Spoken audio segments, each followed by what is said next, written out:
लेकिन कहते हैं ना, शादी के लिए तो लंबी और गोरी होनी चाहिए।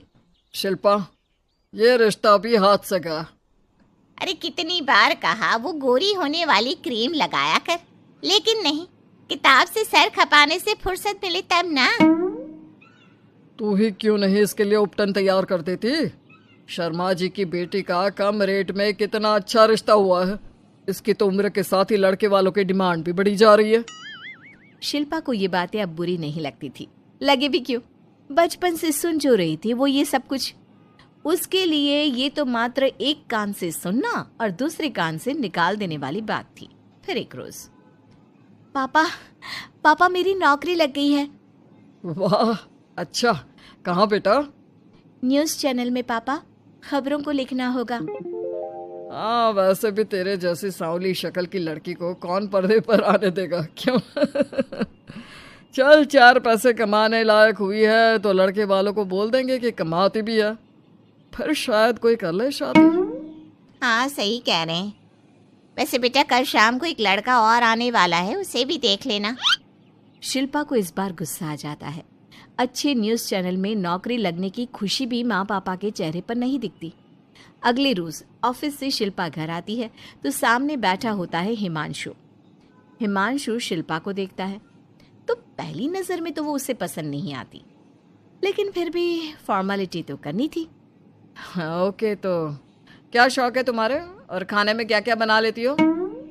मुझे पढ़ने लिखने का शौक है, खाना बनाना नहीं आता, बिल्कुल भी नहीं आता। पर फिर भी क्योंकि ये रिवाज है कि बहू को खाना बनाना होता है तो थोड़ा बहुत बना लूँगी, लेकिन उतना ही वक्त किचन को दे पाऊँगी जितने में मेरा काम, मेरी नौकरी सफ़र ना हो। बाकी भूख तो तुमको भी लगती होगी, तो खाना बनाने की जिम्मेदारी दोनों की ही होगी, है ना? शिल्पा बोले जा रही थी।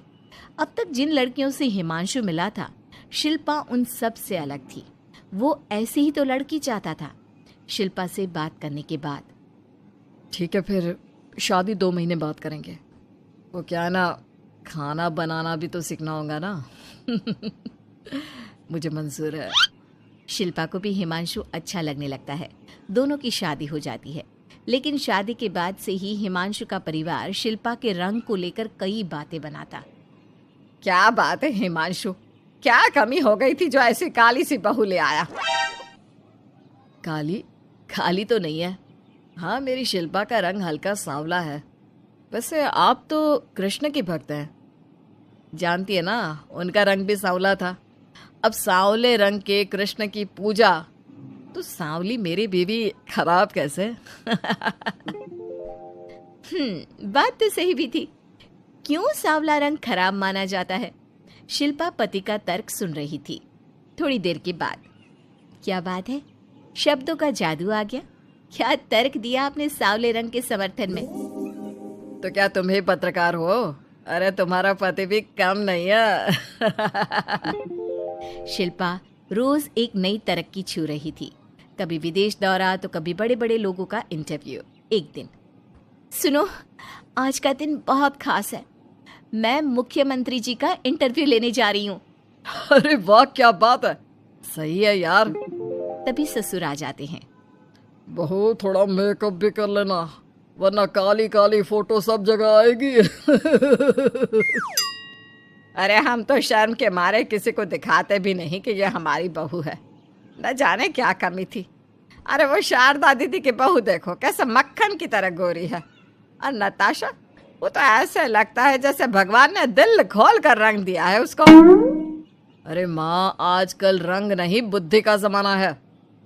हाँ, तो वो दोनों कहाँ पागल है, अच्छा खासा घर देख रही है। शिल्पा को ससुर की बात पर गुस्सा तो आता है, लेकिन वो मूड खराब नहीं करना चाहती। वो तो बस तैयारी करती है कि जल्दी से अच्छा सा मुख्यमंत्री का इंटरव्यू हो जाए और दुनिया देखे।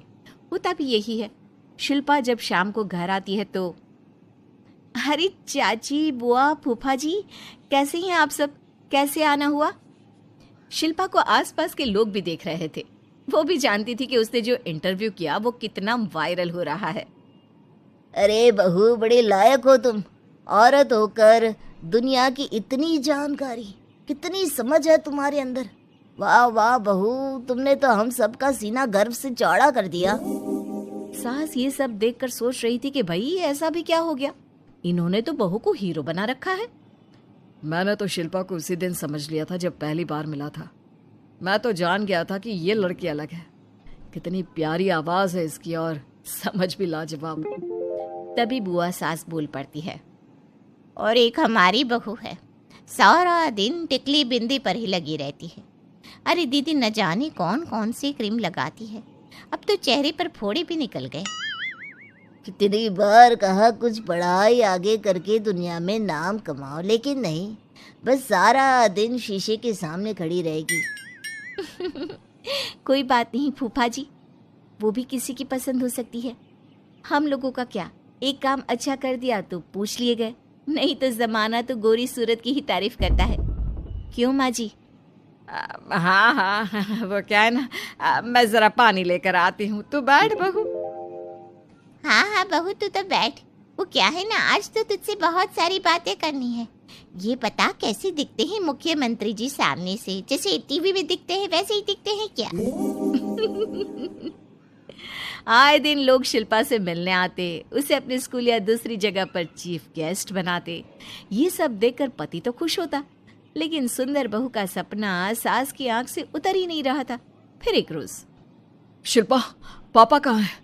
माँ जमीन पर गिरी पड़ी है, वो बेहोश हो गई है। शिल्पा की सास को गंभीर बीमारी हो जाती है और फिर आप लोग अपनी माँ की किसी बात को मना ना करना, उनका दिल कमज़ोर हो चुका है।